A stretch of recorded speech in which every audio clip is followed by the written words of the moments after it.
예배 시간에는 갈라디아서 말씀을 우리가 묵상하면서 나가기 원합니다.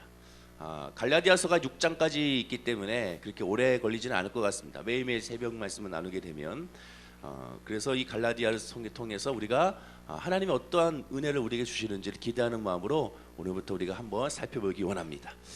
바울이 갈라디아서 쓴 목적을 먼저 잠깐 살펴보게 되면 왜 바울이 갈라디아서 썼는가? 누군가가 이 갈라디아 교회에 다른 복음을 퍼뜨렸기 때문에 그렇습니다. 또한 그 다른 복음이 결국에는 무엇이었냐면 기독교의 옷을 입은 유대교였기 때문에 그렇습니다. 어떻게 보면 유사 종교라고 할 수가 있게 되는 것이죠. 예수 그리스도의 십자가의 복음은 유대인들에게 엄청난 변화를 일으키게 됩니다. 그 엄청난 변화가 유대인들로 하여금 감당하지 못하게 만들게 된 것이죠. 왜냐하면 예수 그리스도의 복음은 율법을 마치 폐하러 온 것 같은 그런 복음으로 받아들였기 때문에 그렇습니다. 율법의 전통을 무시하고 아예 그것을 새로 바꾸는 그런 패러다임처럼 생각했기 때문에 정통 유대인들은 이것을 받아들이기가 힘들었던 것입니다. 그러다 보니까 자칭 유대 그리스도인이라는 사람들이 나타나게 되죠. 그래서 예수 그리스도의 십자가의 복음과 그 다음에 율법을 같이 섞어야 비로소 구원이 완성이 된다는 그런 사람들이 생겨나게 됩니다. 그 사람들을 다른 말로 유대주의자들이라고 하죠. 이들이 교회에 들어옴으로 말미암아 복음이 변질되게 된 것입니다. 즉 성경에 말하거나 다른 복음이란 바로 이것이죠. 예수 그리스도의 십자가의 복음으로는 부족하다. 여기에 율법이 들어가야 된다. 대표적인 것은 할례를 받아야지, 그래야지 구원의 완성이 된다라고 생각하게 된 것입니다. 자연스럽게 유대인들은 맞아 그래야지 하나님께서 우리에게 주셨던 율법이 있으니 할례도 받아야지, 그래야지 구원이 되는 거지, 우리가 행위적인 모습도 있어야지, 그래야 더 경건해지는 거지 라고 다들 맞장구를 치게 되고 자연스럽게 예수 그리스도의 십자가의 복음이 서서히 변질되게 되는 것입니다. 그러나 분명히 알아야 될 것은 예수 그리스도의 십자가의 복음으로 충분하고 그리스도만으로 모든 것이 만족스럽고 예수 그리스도의 십자가만 있으면 된다는 그런 믿음을 저와 여러분들이 기억하고 깨달아 알아야 되는 것입니다. 사도 바울은 다른 복음으로 말미암아 점점 힘들어하고 있는 그러한 갈라디아 교회의 성도들 향하여 이렇게 메시지를 보내면서 그렇지가 않다, 다른 복음은 없다, 오직 복음은 예수 그리스도의 십자가밖에 없다라는 것을 가르치게 됩니다. 즉 예수 그리스도의 십자가의 복음이 율법적인 삶에서 허덕이고 수고하고 무거운 짐을 지고 있었던 그들에게 이젠 율법적인 삶이 아닌 예수 그리스도의 십자가의 은혜의 삶, 은혜의 삶을 살게 된 것을 선포한 것인데, 자유를 선포한 것이고 평안을 선포하시고 하나님의 은혜를 선포한 건데, 그것을 깨닫지 못하고 다시 스스로가 자유를 얽매이고 다시 올가미를 쓰게 되고 그리고 다시 수고하고 무거운 짐을 지고 있는 그 유대 그리스도인들 향하여 안타까운 심정으로 이 갈라디아서 편지를 쓰게 된 것입니다. 그럼 왜 이 시점에서 하필이면 많은 성경 중에 새벽에 우리 갈라디아서를 우리가 살펴볼 이유가 무엇인가? 그것은 바로 바른 복음이 무엇인지를 깨닫기 위하여 우리가 오늘부터 새벽에 갈라디아서를 살펴보기 원하는 것입니다. 자, 그러면 바른 복음이란 무엇이겠습니까? 오직 예수 그리스도죠. 오직 예수 그리스도를 깨닫고 오직 예수 그리스도를 발견하는 것이 그것이 바른 복음입니다. 어저께도 우리 구약 공과 시간을 통하여 구역자님과 함께 말씀을 나누긴 했지만 성경 말씀을 볼 때는 어딜 보든지 거기서 뭘 발견해야 되냐? 예수 그리스도를 발견하는 것입니다.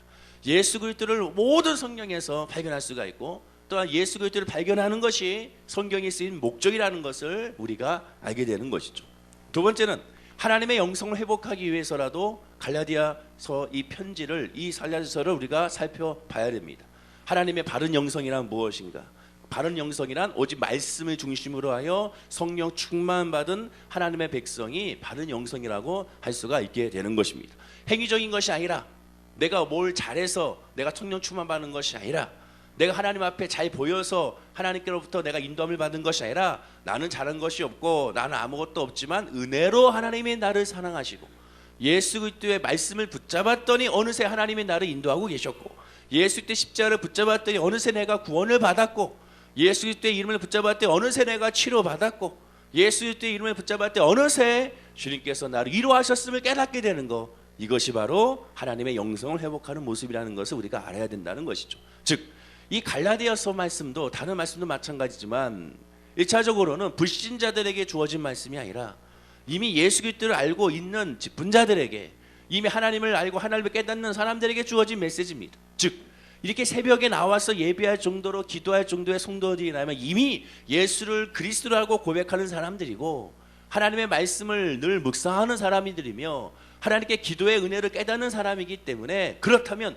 과연 나의 신앙이, 나의 믿음이, 나의 기도가, 나의 예배가 하나님 앞에 예수 그리스도만 계속 바라보고 있느냐, 또한 바른 영성으로 하나님의 성령 충만한 사람으로 내가 바로 서고 있느냐, 그것을 점검하는 그런 말씀이 바로 이 갈라디아서 말씀이 된 줄로 믿습니다. 따라서 오늘부터 시작하여 나누는 이 갈라디아서 말씀을 통하여 하나님을 다시 한번 살펴보시고 예수의 때 십자가의 은혜를 안에 다시 한번 거하시고 하나님의 성령의 충만한 역사가 얼마나 은혜가 나에게 있는지를 다시 한번 깨닫는 그런 축복의 시간이 되기를 간절히 축원을 드립니다. 자, 그렇다면 다른 것은 논의로 하고 오늘 말씀 갈라디아 1장 1절부터 우리가 은혜를 나누기 원합니다. 우리 본문 1절 말씀을 다 같이 한번 합독하겠습니다. 1절 시작. 사람들에게서 난 것이 아니요 말미암은 것도 아니요 오직 예수 그리스도와 그를 죽은 자 가운데서 살리신 아버지로 말미암아 사도된 바울은, 사울이 쓴 편지들을 살펴보게 되면 다른 편지들, 다른 서신서들을 살펴보게 되면 항상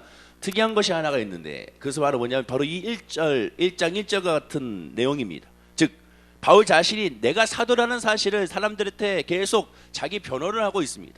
난 사도야, 내가 진짜 사도야 라고 계속 그들에게 말을 하고 있는 것을 보게 됩니다. 오늘 본문도 마찬가지입니다. 갈라디아 교회에 보낸 편지에는 서두 인사말의 첫 구절부터 나는 진짜 사도입니다 라는 그런 자기 변호를 하면서 편지를 쓰고 있는 것을 보게 됩니다. 왜 그럴까요? 그만큼 사도 바울이 사도라는 것에 대해서 예수 그리스도의 십자가의 은혜 안에서 변화된 사람이고 제자라는 그런 것에 대해서 사람들이 믿지 못하고 또한 그것에 대해서 깨닫지 못했고 그것으로 말미암아 음해했음을 우리가 알게 되는 겁니다. 그만큼 사도 바울이 자기 사도라는 것에 대해서 내가 예수의 십자가의 복음으로 말미암아 변화된 것에 대해서 그렇게 많은 사람들이 알려줬지만 여전히 그들이 믿지 아니하고 자기 자신에 대해서 의심하는 것에 대해서 많은 스트레스를 받고 많은 어려움을 겪었고 아픔을 겪었다는 것을 벌써 이 1장 1절을 통해서도 우리가 살펴볼 수가 있게 됩니다.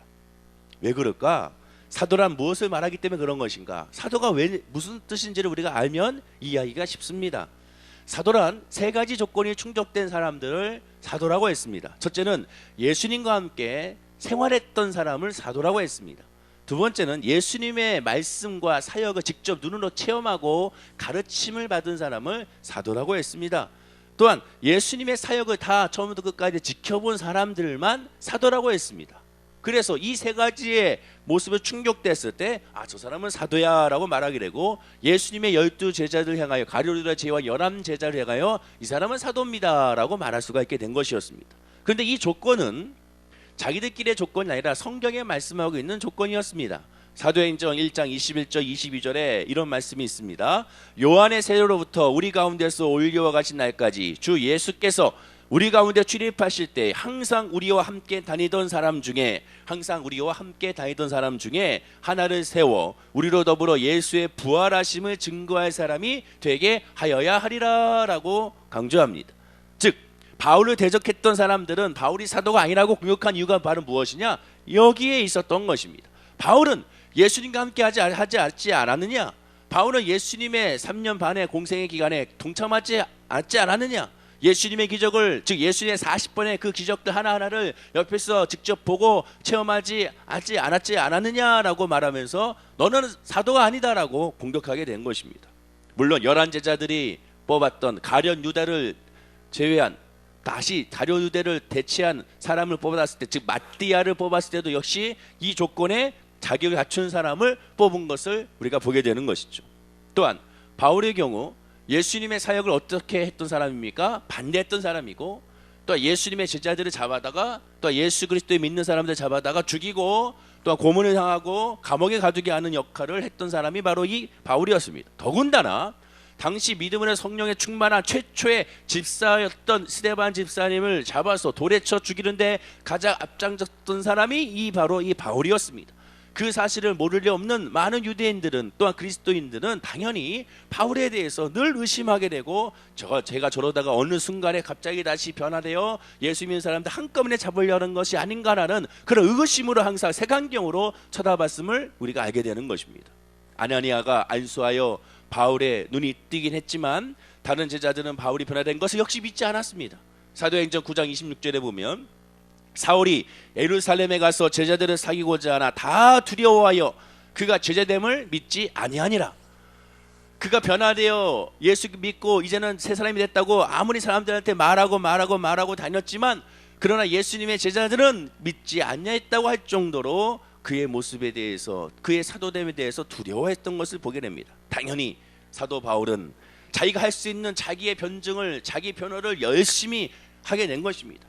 즉 성경을 보고 보시면 계속 아시겠지만 계속 틈만 나면 내가 사도입니다, 나는 진짜입니다, 나는 정말 예수 믿었어요, 예수 믿고 나는 이제 변화됐어요, 제발 믿어주세요 라고 계속 자기 변호를 틈만 나면 하게 되는 것을 보게 됩니다.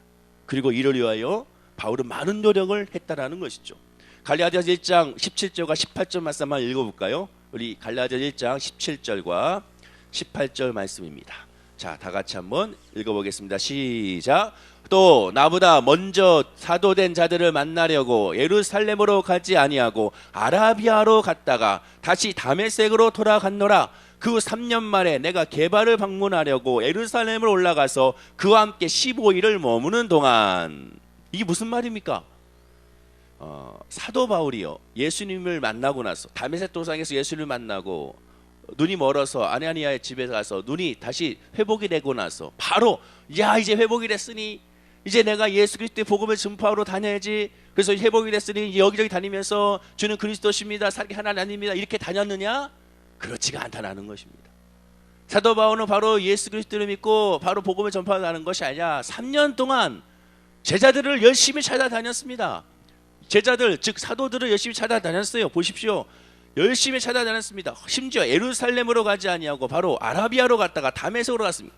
지금처럼 비행기 타고 다닌 것이 아닙니다. 걸어 다닐 수밖에 없죠. 걸어서 가고 배 타고 가고 오랜 시간 동안에 단 누구를 만나기, 사도들을 만나기 위해. 왜 그들을 만납니까? 그들을 만나서 자기의 변화된 모습, 예수를 만난 것들, 이것에 대해서 그들에게 증거하고 간증하고 그들에게 확증을 받기 위하여 3년이라는 기간 동안에 제자들을 찾아다니면서 열심히 그들과 함께 교제하고 그들과 만나고 그들로부터 가르침도 받고 이러한 모습을 가졌다는 것입니다. 즉 예수님을 만났다고 해서 바로 목사가 되고 사역을 한 것이 아니라는 것입니다. 3년 동안 열심히 찾아다니며 한마디로 3년의 신학교육 과정을 이 사도 바울이 나름대로 마쳤다는 것입니다. 사람들한테 그 정도의 어느 정도의 시간을 가지고 그것을 확증하고 보였다는 것을 의미합니다. 성경에서 이러한 내용들을 살펴보게 되면 참 하나님의 은혜와 섭리를 깨닫게 됩니다.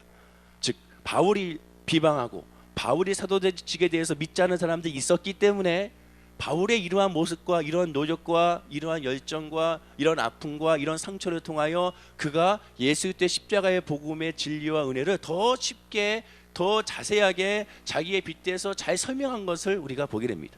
만약에 그 당시에 바울이 사도된 것을 비방하거나 의심하지 않았더라면 이렇게 자기에 대해서 열심히 설명하고 내가 왜 이 말씀을 전하는지, 내가 왜 이 말씀으로 내가 선포하는지 자기를 빗대서 자기의 은혜 가운데 전하지 않았을 것이다. 즉 자세하게 설명하지 않았을 것이라는 것이죠. 사도 바울은 자기가 사도된 것에 대해서 의심하는 사람들 향하여 스트레스를 많이 받았겠지만, 그러나 그것이 그 스트레스가 기록됨으로 말하면 오늘날 우리에게 하나님이 이루신 역사를 깨닫게 하고, 또한 사도가 됐다는 것을 믿지 않는 사람들에게 그것을 변화하는 모습을 통하여 내가 예수 믿고 변화됐다는 것을, 내가 예수 믿고 하나님의 자녀가 됐다는 것을 많은 사람들에게 알지 못하고 깨닫지 못하는 그들에게 어떻게 해야 되는지를 바로 이 사도 바울을 통하여 우리도 살펴볼 수가 있게 되는 것입니다. 이렇게 사도의 바울의 모습을 통하여 즉 나를 점검할 수가 있고 나의 모습도 살펴볼 수가 있게 되는 것입니다. 오늘날 성도들도 바울이 말한 대로 그 기준에 맞춰서 자신의 자격을 점검해 보라고 하나님은 어쩌면 바울을 통하여 이러한 은혜를 우리에게 주셨다는 것이죠. 자, 그렇다면 그 기준이란 무엇일까? 사도 바울은 3년간 훈련을 받았음을 인하여 사도로서의 자격은 충분했습니다.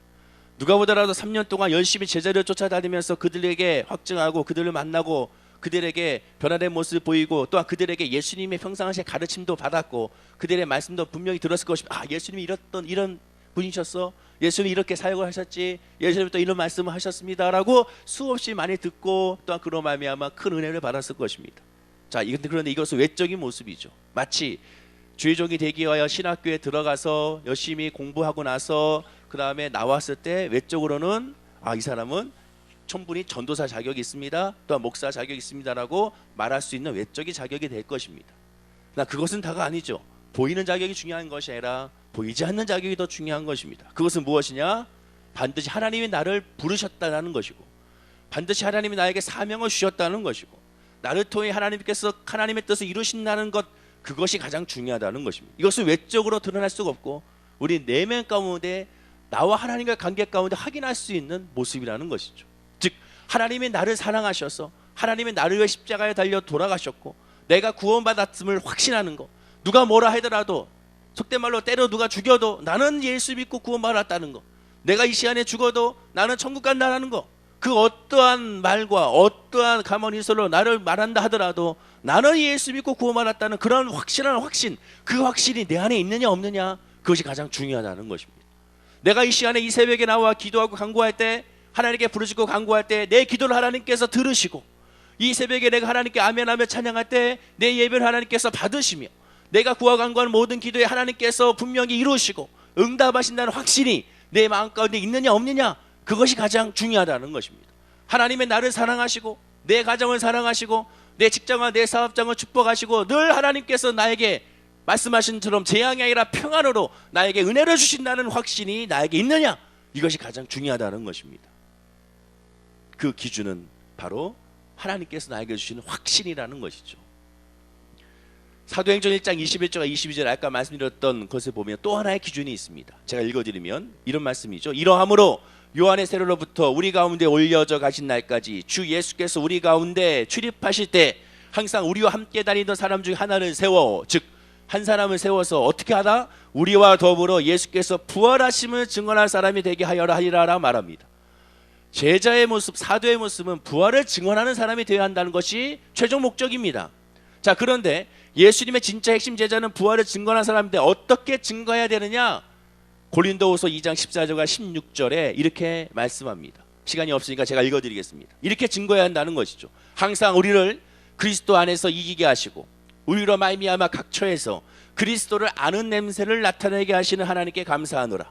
우리는 구원 없는 자들에게나 망하는 자들에게나 하나님 앞에서 그리스도의 향기니 이 사람에게는 사망으로 쫓아 사망에 이르는 냄새요, 저 사람에게는 생명으로 쫓아 생명에 이르는 냄새라. 누가 이것을 감당하리요? 바울이 담대하게 선포합니다. 우리는 항상 이긴다. 어떻게 이기느냐? 현실적인 형통으로 이기는 것이 아니라 그리스도 안에서 이겼는데 그것은 그리스도를 아는 냄새를 풍기는 것이 이기는 것이다.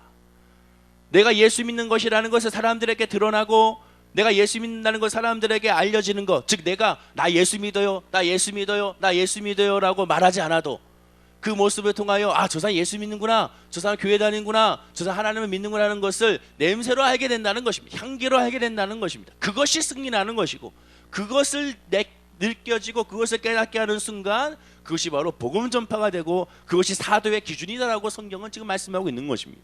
그리고 그 냄새를 맡는 사람들에게는 두 가지의 길밖에 없다는 것이죠. 하나는 생명의 길이요, 하나님은 죽음의 길인 것입니다. 그 냄새를 통하여 예수를 발견할 수가 있고 그 냄새를 통하여 예수를 무시할 수가 있다는 것입니다.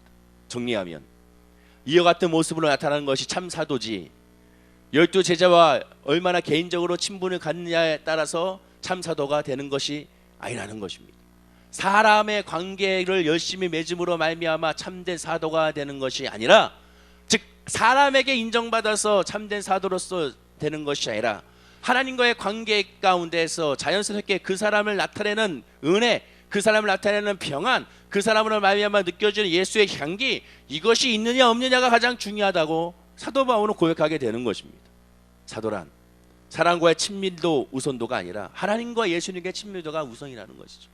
즉 내가 하나님의 은혜 안에 있게 되고 내가 말씀 안에 있게 되면 자연스럽게 그 은혜가 드러나게 된다는 것입니다.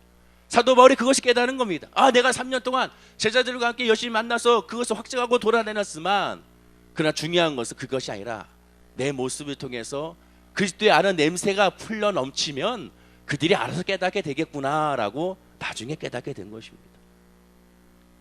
우리도 마찬가지입니다. 여러분들은 사도입니까? 사도가 아닙니까? 우린 다 사도입니다. 12 제자들만 사도가 아닙니다. 예수의 십자가에 죽고 부활하심으로 말미암아 이제는 하나님께서 모든 자를 하나님 사도 삼아 주셨습니다. 왜입니까? 베드로도 고백하죠. 나중에 베드로가 고백했습니다. 나중에 깨닫고 나서 베드로도 사도 바울을 사도로 처음에 인정하지 않았지 않습니까? 나중에 깨달았습니다. 그 은혜를 깨닫고 나서. 그래서 베드로전서 2장 9절에 말씀하죠. 너희는 왕 같은 제사장이요 거룩한 나라요 하나님의 소유된 백성이다. 왜? 아름다운 덕을 선전하기 위하여 하나님이 세우셨다. 사도가 아니라 이제 왕 같은 제사장이라고 아예 주의 종의 반열로 세운 겁니다. 성령의 기름 부으심이 예수 믿는 저와 여러분에게 있다라는 것이죠. 이제 저와 여러분들 예수를 믿음으로 말미암아 여러분이 있는 그곳에 여러분들이 사도가 되어 여러분의 가정에 사도가 되고 여러분의 직장과 여러분의 사업장에 여러분이 사도가 되어 그리스도의 향기와 그리스도의 편지가 되어 그 향기를 나타내는 하나님의 직분이 우리에게 주어졌음을 말씀하고 있는 것입니다. 그리고 그것은 오늘 본문 1절에서 사도 바울이 이렇게 말하는 겁니다. 자, 1절 말씀 그래서 다시 한번 읽어볼까요? 자, 시작. 사람들에게서 난 것도 아니요 사람으로 말미암은 것도 아니요 오직 예수 그리스도와 그를 죽은 자 가운데 살리신 하나님 아버지로 말미암아 사도된 바울은 선언하는 겁니다. 즉 이것은 자기 변증하는 것이 아니에요. 야, 나 사도예요. 나 좀 믿어주세요. 이제 그런 뜻이 아니라는 것이죠. 선언입니다. 내가 사도가 된 것은 사람에게서 난 것이 아니다. 내가 3년 동안 제자적 처자되면서 한 것은 사람에게 인정받는 것이 아니라는 것이죠. 교육을 받은 것이라는 겁니다. 기다리는 것이죠. 또 내가 사도라고 선포하고 사람으로 말미암은 것도 아니다. 사람들 난 것도 아니고 사람으로 말미암아서 선언한 것도 아니다. 오직 예수 그리스도와 하나님의 은혜로 내가 사도가 된 것이다. 이것이 신앙의 기초라는 겁니다. 여러분 이 새벽에 기도하며 간구한 여러분들에게 이 은혜가 있어야 될 줄로 믿습니다. 확신이죠. 하나님이 나를 부르셨다. 하나님이 나를 사랑하신다. 하나님 나에게 축복하셨다. 하나님이 나에게 기름 부어 주셨다. 이 새벽에 내가 기도하고 간구하는 모든 것에 하나님께서 외면치 아니하시고 이미 응답하셨다. 나는 이제 그것으로 선포하고 나아가리라. 오늘 하루 나아가리라. 이번 한 주 나아가리라. 그런 믿음의 선포가 우리 성도님들에게 있기를 간절히 축원을 드립니다. 그래서 갈라디아서 1장 1절은 이 말씀은 어찌 보면 놀라운 선언의 말씀입니다. 갈라디아 교회에 힘든 다른 복음을 외치는 자들에게 그리스도의 복음의 선언과 마찬가지의 담대함과 어쩌면 뻔뻔함과 그런 자랑스러움이 바로 1장 1절 이 말씀 구절에 고스란히 담겨져 있음을 우리가 알게 되는 것입니다. 오늘도 마찬가지입니다. 우리도 이 복음을 가지고 나는 예수 그리스도를 말미암아 당당한 하나님의 자녀다. 하나님의 자녀된 권세가 됐다. 난 사도다는 그런 믿음으로 오늘 하루를 출발하는 그리고 어떤 문제와 어떤 아픔과 어떤 상처에서도 넉넉하게 이기는 것을 깨닫고 고백하는 우리 모든 성도님 되기를 간절히 축원하고 기도드립니다. 기도하겠습니다. 아버지 하나님 그렇습니다. 사도 바울과 같이 담대한 고백 선언이 우리 성도님들에게 있게 하여 주시옵소서. 우리는 담대하게 하나님의 자녀임을 고백하길 원합니다. 주의 자녀이기 때문에 기도의 응답의 역사가 나타나고 주의 자녀이기 때문에 이 삶 가운데 은혜를 체험하며 주의 자녀이기 때문에 어디서나 하나님의 복을 받는 하나님의 백성임을 고백하고 선언하는 우리 올리게스 목회 모든 성도님들이 될 수 있도록 복을 더하여 주시옵소서. 갈라디아서 공부를 하길 원합니다. 말씀을 우리 나누기 원합니다. 갈라디아서 통하여 혹시나 우리에게도 있는 다른 복음이 있다면 다 제거시켜 주시옵시고 오직 예수 그리스도의 십자가의 복음의 은혜 안에만 잠기게 하여 주시고 그 믿음 안에서 성령 충만받아 늘 승리하고 넉넉한 삶을 사는 평강에 사는 열매 맺는 삶을 살아가는 아브람과 이삭과 야곱의 축복을 받고 살아가는 우리 성도님들의 하루가 될 수 있도록 은혜를 부어 주옵소서.